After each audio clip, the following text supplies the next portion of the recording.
TheSirenSayz back at it again with another Netflix video. So this is about the Imperfects, where we're following the characters Abbi Singh, Juan last name insert, and Tilda last name insert. Also the doctor Sydney Beck and Alex Sarkoff. So I watched this because I was at work and they had something playing on the TV and it stopped playing on the TV, and then all of a sudden this new show came up and the person was like, oh, I'm gonna watch this. And I was just like, huh? What do you mean you go watch this? What is this? Right? So it was this show. One thing that I think drew me to it was the powers. I'm a power bitch. I just love powers. It's my thing. So when I saw that there was powers, I was like, yep, we gonna watch this. I hope it's good. So I started watching it. And in the beginning, it was very cliche, but it got more interesting as we got to know the characters. So let's just get into a small summary of what it was about, the non-spoiler half. Before I get into the summary, what did I think of it? I thought it was decent. I think it's a 7 out of 10. It was a pretty good show.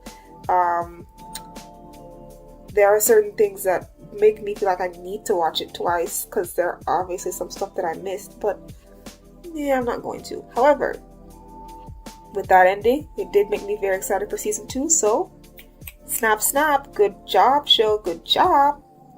Anyways, let me get right into it. So, this is also a non-spoiler section, okay? The show is about a bunch of young adults who were experimented on as kids because they have some rare genetic disorder, right? And the doctors that experimented on them accidentally gave them powers. Alright, so the show goes on their journey for them to find that doctor or those doctors to help fix them. Now that's the non-spoiler part. We're about to get into spoilers now, okay? 1, 2, spoilers! So, we started off with Tilda because she's going to be a big part of the show. She's singing and then all of a sudden she starts to wig out and she breaks the glass for the first time. So Tilda's superpower is supersonic sound, banshee, also super hearing, and voice modulation and stuff like that. So one thing that I did like about the show was her progression. Seeing it as a curse to seeing it as a gift. And yes, she had to do some dark things to get that, to like killing that really attractive Asian guy. But I didn't fault her for it. He wasn't shit. So, I feel like I understand why she got rid of that nigga. I got it. I didn't need, to have that be an explanation. Like, why would she ever get rid? Of course she got rid of him. He was doing the most. The utmost. He was doing the most. So what happens, right? What happens is that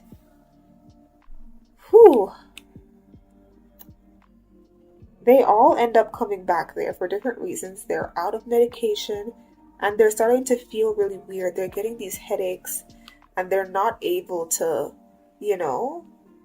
live life as they normally would. And so they come back to an office to get their medication.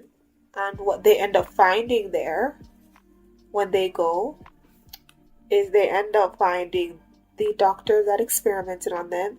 And he sort of just throws it out there. Right? He just kind of throws it out there. That like, just so you know,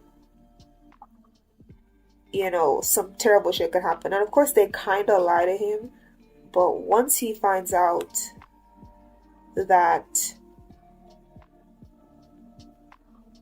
I'm so sorry. Once they find out that, they have powers, they all have powers, Alex is like, well, I guess it worked. I think what's really funny about it is that Alex wasn't aware of how bad it was all going to be. But he also didn't care. He was just like, look, anything for the name of science. Okay? Anything for the name of science. And I think it's really interesting that that is his stance on all of this, because it's really just shows how much he doesn't care. He dehumanizes people to like the umpteen, effect. He does not care. Like he doesn't care what people think. He doesn't care how people view him, except for Sydney. He kind of cares. And that's good because we need him to have an anchor. He can't just be this completely heartless scientist. He needs to have a bit of an anchor. And the good thing is that Sydney is his anchor. And so she is able to help keep him centered. But the terrible thing is, after he finds out what he did to them, he just kind of dips out and leaves. So, after that, they spend the entire show looking for him. Now let me get into the characters. Juan. I liked Juan. However, and this goes for all of them, some of their, thoughts behind things didn't really make much sense to me. Because to me it was just like, why are all of you acting like this? Right? So there would be times where there would be like, we don't need to be heroes because who cares, right? And then there would be times where they're like, oh, maybe we should be heroes because, yeah. And it was an interesting thing because when you think about it, right, it's definitely, an overarching theme in this show. What is being heroic? What is being a hero? If you had powers, would superheroes even exist? Or would they not? And I kind of like that they dipped into that. So like when the copper guy came around, funnily enough, Tilda was the one pushing the narrative that superheroes aren't a thing. And if you weren't willing to help people while you were around, don't try to help them now. And I thought, at first I was upset with her. I was like, why are you telling him that? Like, the things that he was detailing that he did, he couldn't have done it without his powers. But I think where she was coming from was, if you didn't have the urge to help people when you were normal, don't act like you want to help them now. And I think that's a very interesting thing to say, because she's literally saying, you can do whatever you want, but don't be a hypocrite. And you know what, girl? Same. Same. I hate me a hypocrite. Like, do whatever you want, but don't be a hypocrite. Like, what is the point of being anything if you're just going to be a hypocrite? Nobody cares.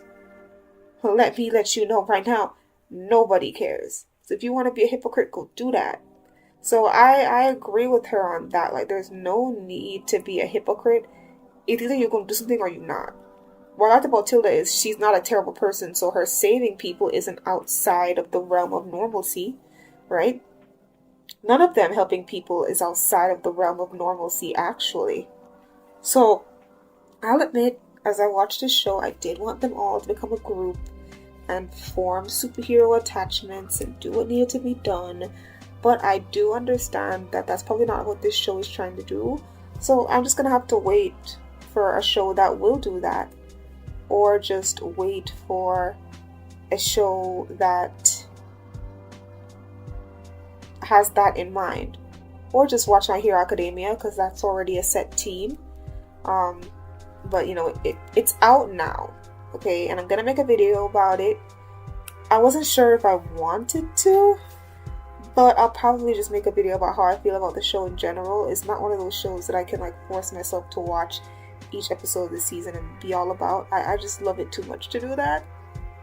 But I think this show definitely reignited my love for other shows.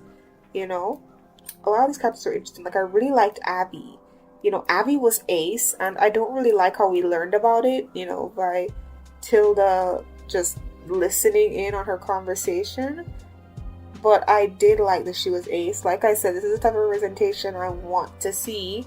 So I was glad that, you know, Abbi was ace, and it was just something. I guess what I can say I liked about what happened there is that it was just such a normal thing that it was just like, huh, she's ace. You know, cool.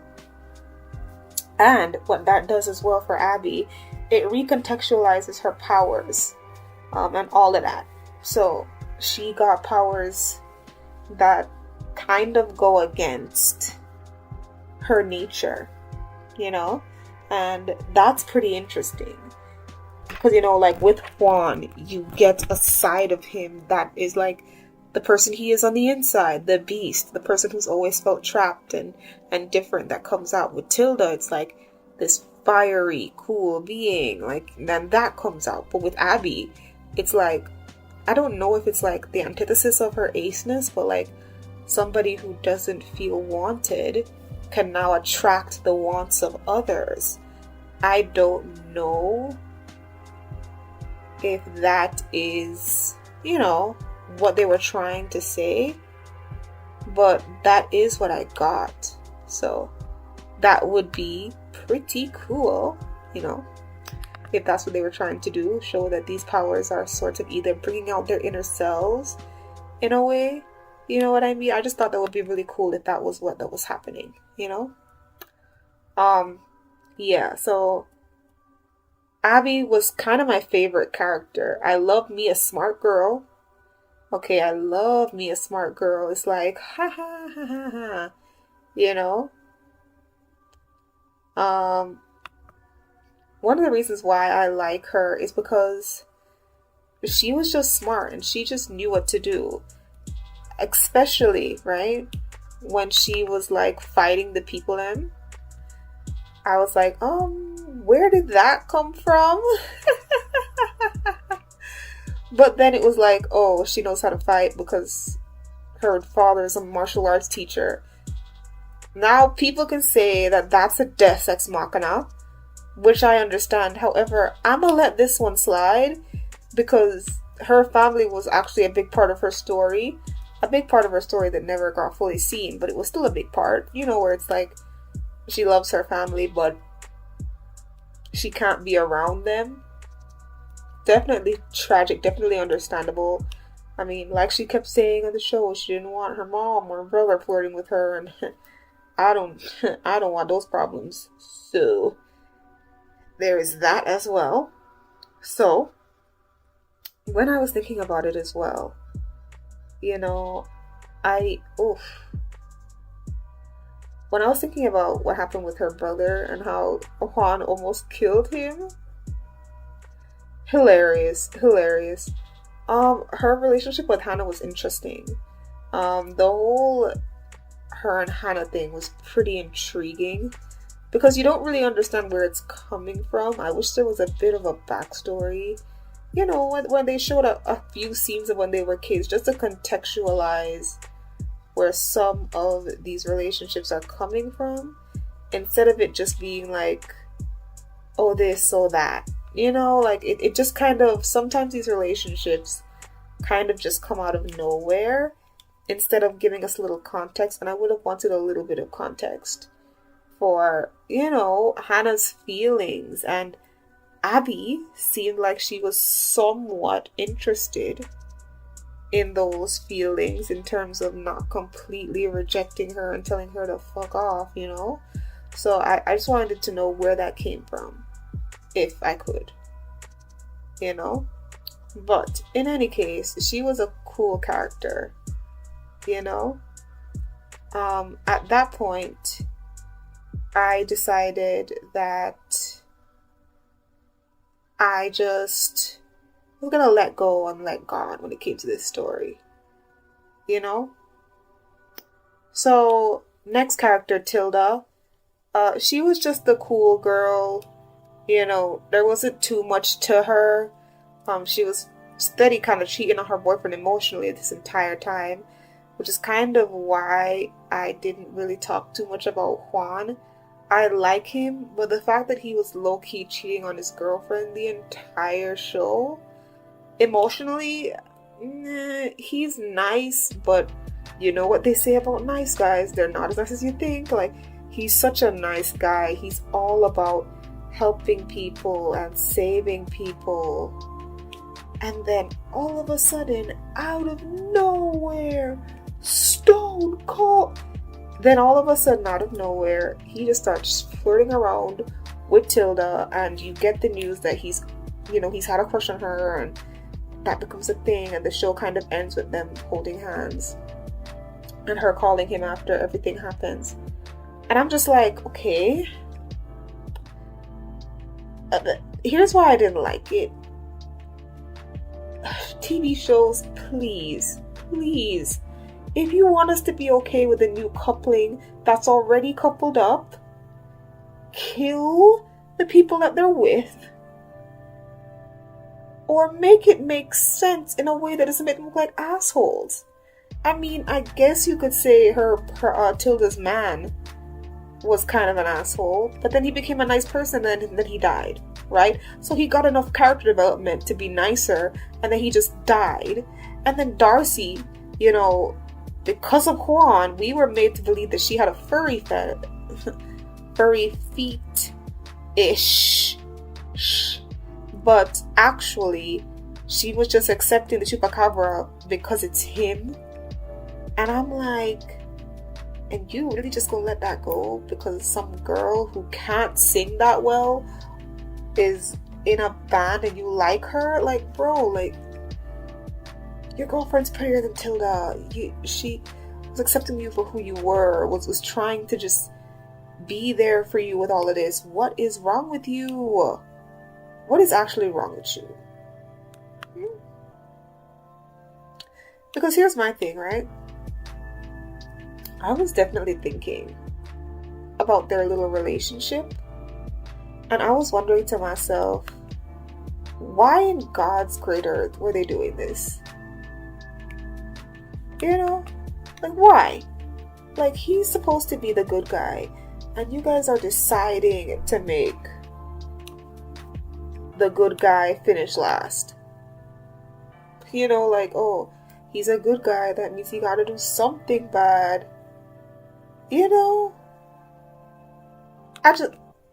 Let me stop.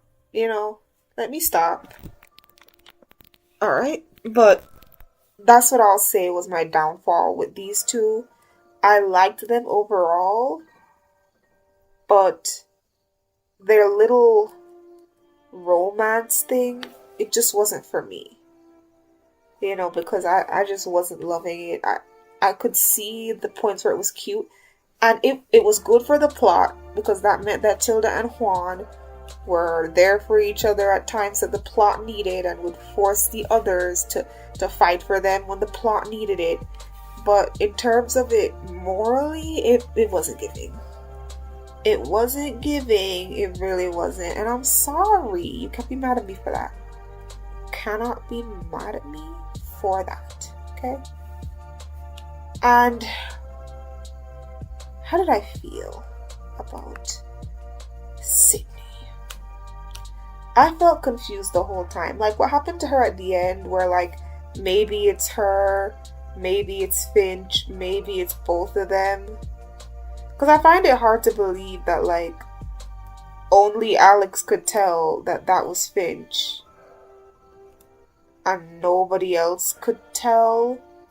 I don't know. For me, it's a little confusing, because I'm like, okay, I know they're trying to push this thing of him knowing her very well, but I don't know if that tracks. Because to put in some context, at the end, everybody who got the cure gets some adverse reactions, like their quirks, for lack of a better term, that they got end up going into overdrive. So for Sydney Burke, Finch's personality takes over completely for some reason. And for Juan, the chupacabra starts to come out, no matter his emotion, and it looks like, he might just be turning into it full time, who knows. And for poor Abbi, she just starts to secrete a whole bunch of stuff, and now she's in a giant cocoon. Like, we don't know what's happening. We really don't know. I am confusion. So that's what's happening with our gang right now. They're all in deep shit except Tilda, because by the end of it, Tilda decides that she wants to keep her powers. And I think that was great, because that was an arc. And this show doesn't really have many arcs except for get rid of our powers, or trying to get rid of our powers and then getting rid of them. So I did like that somebody decided they didn't want to get rid of them. I like the nanobot side story, and how the nanobots ended up being a problem, and the idea of making AI and how they would really feel in the situation, and all of that. So there is a lot to get into when it comes to this show, that I am really trying to see what's happening and what's going on, So as I was saying, right, by the end of the show, everything goes awry. Like, you think everything's going good, but no, everything is a hyperdrive. I'm worried, because, Finch is in control. Like, what in God's name? And then you get this big bomb that Alex Sarkov is just a clone of this other guy called Dr. Let's call him Dr. Doppelganger, because I didn't get his name and I didn't rewind. But this other doctor guy, cloned himself to make Sarkov. And apparently Sydney knew it. Or she didn't know, or Finch knew. Whatever Finch knows, Sydney knows. We know that. So Sydney knew that he wasn't a real person, that he was like a clone. But they made him like this so that if he cared less and he wasn't really human, he would have more technological and scientific advancements. So I'm just so confused by the end. But it's a good confusion. It's a confusion that will keep me coming back. So I'm going to come back and watch this the next season. So long story short, I like all the characters, which is rare for me. I had a lot of laughing moments with Alex. It was funny. I kind of liked his back and forth with Sydney. I kind of liked the relationship even before I found out it was fake. I liked the black guy with no nose. And, I kind of liked everything about it.